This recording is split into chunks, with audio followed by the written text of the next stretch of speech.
আমার girlfriend Sumaiya SSC পরীক্ষায় fail করেছে। এই খবরটা শোনার পর থেকে তার বাড়িতে সুখের ছায়া নেমে এসেছে।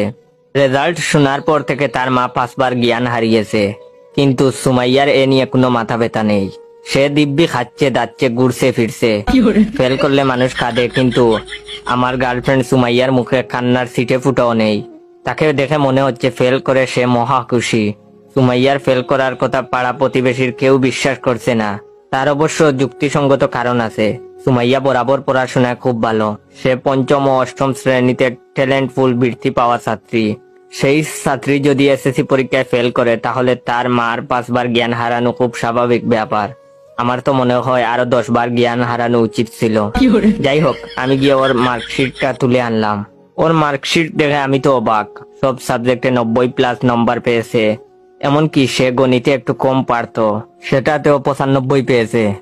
আর ফেল করেছে কোন সাবজেক্টে জানেন?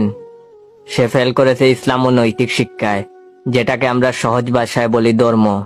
এটা কোনোভাবে বিশ্বাস করা যায় না, কারণ আমি চোখ বন্ধ করে বলে দিতে পারি সুমাইয়া যদি না পড়েও ধর্ম পরীক্ষা দেয়, তাহলে সে চোখ বন্ধ করে 80+ নম্বর পাবে। এর মধ্যে কোনো না কোনো রহস্য তো অবশ্যই আছে।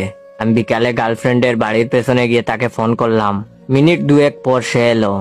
আমাকে দেখে সে তার 2 পাটি দাঁত বের করে হাসতে লাগলো, এমন ভাব যেন সে ফেল করে নিয়ে এভারেস্ট জয় করে এসেছে। সে আমার কাছে আসতেই আমি মার্কশিট তার হাতে দিয়ে বললাম, এসব কি সুমাইয়া তুমি? আমি সুমাইয়াকে বললাম, এসব কি সুমাইয়া? সব সাবজেক্টে 90+ নাম্বার পেয়েছো, তাহলে ধর্মে ফেল করলা কিভাবে? সুমাইয়া মার্কশিট একবার চোখ বুলিয়ে নিয়ে বলল, ওয়াও, আমি গণিতে 95 পাইছি, কিন্তু ফিজিক্সে মাত্র 91। এটা কি করে সম্ভব? শালার বেটা স্যার নিশ্চয়ই বউয়ের সাথে ঝগড়া করে আমার খাতা কেটেছে, কারণ আমার সব প্রশ্নের উত্তর ঠিক হয়েছিল। আমার ফিজিক্সে 100তে 100 পাওয়ার কথা।